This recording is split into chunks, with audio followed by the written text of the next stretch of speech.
hindi ka pwedeng lumapit sa drug pusher o sa drug lord na sabihin mo, pwede ho ba tumigil na ho kayo? Kasi lahat ito, all of these people, all of these personalities, they have firearms. After in less than 2 months, Mr. Chair, there are over 900 people who surrendered in front of my City Hall when I was mayor. Why? Because natatakot ho sila na mamatay and they surrendered. There were no indications that after the case of Mayor Espinosa when he died, there is no indication that the drug trade either flourished or was deteriorated. So, hindi natin makita kung saan talaga patungo yung mga ito in terms of truly addressing the drug problem. I can say that in my city, when I was mayor, nag-improve yung nag-improve yung situation namin during the drug war. Because yung police namin, nagtrabaho talaga sila. Yung mga tinuturing na high value target, kahit nakakulong na, ang intention lang naman nun ay ma-deprive sila ng liberty to do bad things, kung meron man, pati sila ay napapatay, Mr. Chair. Hindi mo pa sabihin sa tumigil ka na, ipabalali ka agad ng mga yan. So during the implementation na nanguhuli sila at hinaharang nila to, nagkakaputukan talaga, and that is really true. So it is not actually that the Director General said na hindi nag-improve ang situation.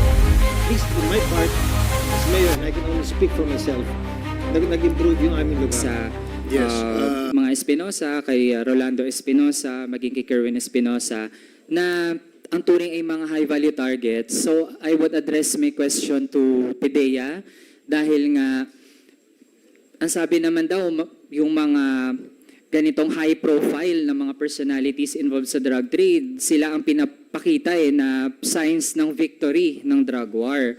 So gusto po nating matanong sa PIDEA kung sa Albuera, Leyte at kung saan man yung mga karatig na mga lugar, no? Kasi nga kung may drug trade, ano naman yan, magkaka-connect yan. Mr. Chair, gusto nating malaman, nung napatay si Rolando Espinosa, maging yung mga tumulong sa legal aspects, sina Attorney John Ungab, si Fiscal Mary Ann Castro. Nung napatay po sila, nagkaroon ba ng concrete na mga manifestations na na-resolve nga yung drug problem sa Albuera, Leyte at hindi na ito nag-spike ulit? May ganun po bang mapanghahawakang patunay ang PIDEA? That's your last question, Congressman Noel.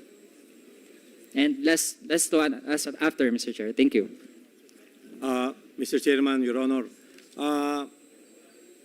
at the outset, I was not yet the director of PIDEA during that time, but based on our discussions with the officials of PIDEA who were with PIDEA and who are still with PIDEA now, there were no indications that after the case of Mayor Espinosa, when he died, there is no indication that the drug trade either flourished or was deteriorated. So, Okay.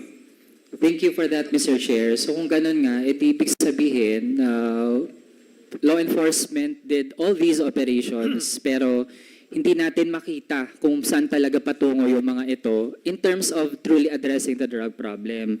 So last question ko, Mr. Chair, again sa NUPL, kasi kung nagagawa ito dun sa mga tao nga na tinuturing na mga leader sa kanilang mga lugar, doon naman sa mga mahihirap na mga inosente, meron din bang similar cases na yung mga nag-aabogado sa kanila o yung mga piskal na pwedeng humawak sa mga kaso nila ay nafe-threaten din or worse ay pinatay rin talaga? Yes, yes. Thank you, Mr. Chair. In fact, there had been cases of lawyers being killed. Mentioned kanina yung ilan. The Quadcom hearing today, actually, Mr. Chair, opened a new vista from the testimonies of Kerwin and with the case of General Barayuga. Because usually, the main issue in the EJK on drug war are drug suspects. But now it seems, Mr. Chair, that there are people who are not even involved in drugs. They're merely being used as a cover.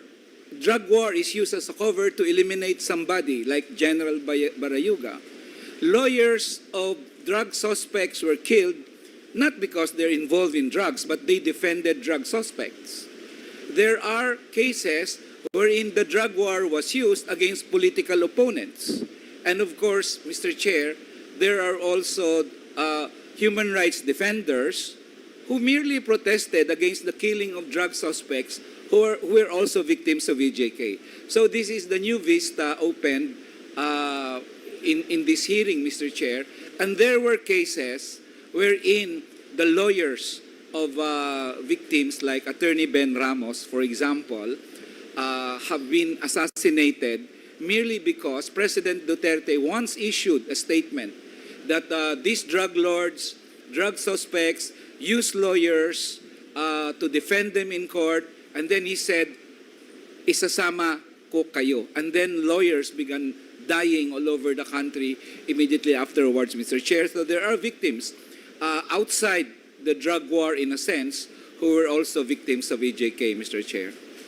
With that, Mr. Chair, to conclude, napaka-heinous nung ganitong naging iskema ng past administration na kahit yung mga tinuturing na high-value target, kahit nakakulong na ang intention lang naman nun ay ma-deprive sila ng liberty to do bad things, kung meron man, pati sila ay napapatay, Mr. Chair.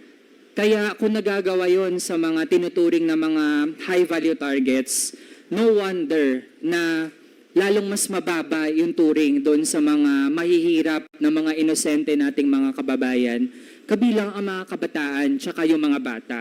Kaya with that, Mr. Chair, dapat talaga, again, yung mga pinakasangkot, yung mga nagpasimuno nitong drug war na ito, kasama ang former PNP Chief, Bato de la Rosa, at ang dating Presidente Rodrigo Duterte, ay dapat mag-come out na rin at tanggapin yung imbitasyon ng komite na ito na humarap sila.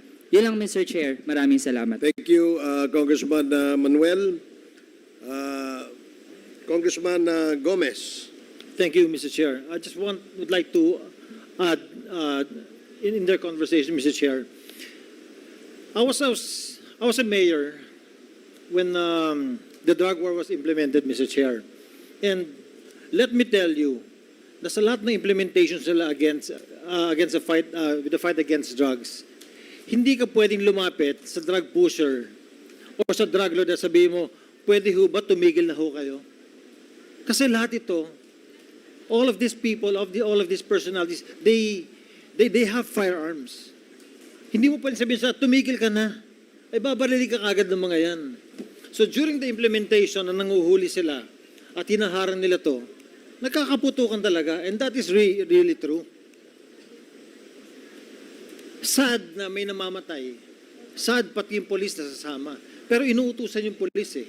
Trabaho nila, Mr. Chair, pag sinabi ng higher up sila, gawin nyo ito. They will do what they're told. And that's the reason na marami namatay, both from the civilian, both from the police, pati na rin yung mga drug personalities. Now, Mr. Chair, in our conversations, there are two more items that I'd like to bring up, Mr. Chair. First, when Mr. Kerwin Espinosa said na lahat ng sinabi niya sa Senate eh hindi totoo. That is an institution that we also have to protect.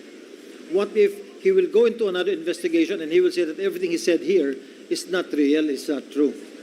So, ano yung pinanghahawakan natin lahat in both institutions of the Senate and the House?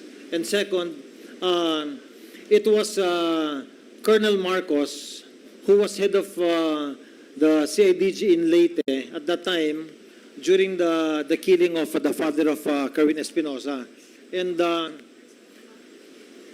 ang haba ng sinabi ni Kerwin, but we haven't heard yung side, Mr. Chair, ni Colonel Marcos kung ano yung masasabi ni Colonel Marcos regarding sa mga nangyari sa event ng pagkamatay ng father ni Kerwin Espinosa. So, Mr. Chair, will it be possible to hear aside from from Colonel Marcos against sa sinabi ni Kerwin so that we can hear both sides.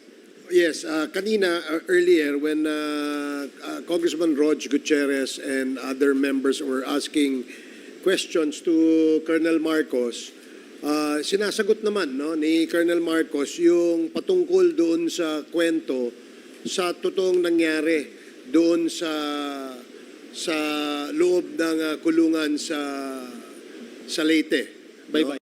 And somehow he has already given some information to the committee as to kung ano naman yung side o yung version ng story on the side of Colonel Marcos. Yes. Earlier, may mga comments na dinagdag si Colonel Marcos, but we reminded him na hindi pa pwedeng sumobra yung kanyang sagot dun sa tanong na tinatanong ni Congressman Gutierrez, and we promised him that we will give him time later on before we shift to another topic para magkaroon din ng pagkakataon siya sa committee ito na magkwento o mas masagot yung mabigyan ng isang side o isang angulo yung sinasabi naman ni Kerwin Espinosa. And we will give him that later, Your Honor. But Mr. Chair, yes. with regard also, if we can take up protecting our institution and the Senate. I as, absolutely agree yes. with you, Congressman Gomez. In fact, paalala lang sa ating mga resource persons na naimbita, for the information na rin ng ating publiko, hindi naman po 101% pinaniniwalaan natin ng kumiting ito ang kanilang mga testimonya. The only reason why we are asking them to execute an affidavit nang sa ganon ay hindi po tayo balikan in the future para sabihin nila na sila ipinressure, tinakot, pinilit, o hindi kaya isinubuan ng statement. And that is the reason why we require them to execute an affidavit. So ito ang gusto nating sabihin because we really want to protect the institution, both the Senate at itong lower house. Dahil po tayo dito sa Quadcom, ang ating layunin, wala naman iba kundi ipalabas ang katotohanan.